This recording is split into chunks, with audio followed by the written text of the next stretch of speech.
Bonjour Nicolas Bouzou. Bonjour Dimitri, bonjour à tous. Alors il y avait des élections en Grèce hier, c'est la droite modérée qui est arrivée en tête.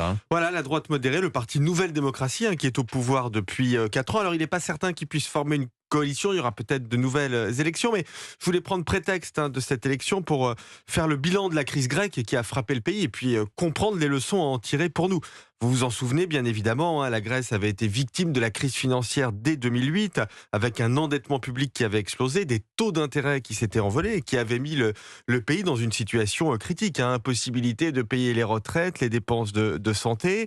En 2010, la zone euro et le FMI ont aidé le pays pour qu'il puisse faire face à ces échéances. Et puis, on a eu ce moment très critique en 2015 avec l'élection de Syriza, c'était le parti de gauche radicale mené par Alexis Tsipras, qui avait promis de renverser la table et de combattre l'Europe, d'effacer la crise, comme tout ça a été simple et possible. Bon, évidemment, il n'en a rien fait. Et d'ailleurs, il était candidat aux élections hier et il a été sanctionné. C'est ce souvenir qui a été sanctionné dans les résultats de l'élection d'hier. Alors justement, quelle est la situation économique de la Grèce aujourd'hui ? Est-ce que les choses sont revenues à la normale ? Eh ben non, clairement pas. Alors, c'est sûr, si on regarde simplement les chiffres de 2022 et 2023, ils sont plutôt bons, mais la vérité, c'est que l'économie grecque n'a jamais récupéré de la crise. Le revenu par habitant, Dimitri, est aujourd'hui inférieur de 15% à ce qu'il était à son niveau d'avant-crise. Les salaires ont baissé de 30%.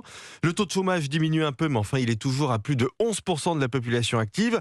La dette publique, pareil, elle baisse très lentement, mais enfin, elle est toujours à 166% du PIB. Donc clairement, non, le pays n'a toujours pas récupéré de la crise. Quelles leçons tirer de cette tragédie grecque ? Écoutez, il y a des signes avant-coureurs à une crise et il faut les traiter avant qu'il ne soit trop tard. La perte de compétitivité, la diminution des exportations, l'hémorragie d'emplois industriels, des déficits publics non contrôlés, voilà des choses qu'il faut traiter.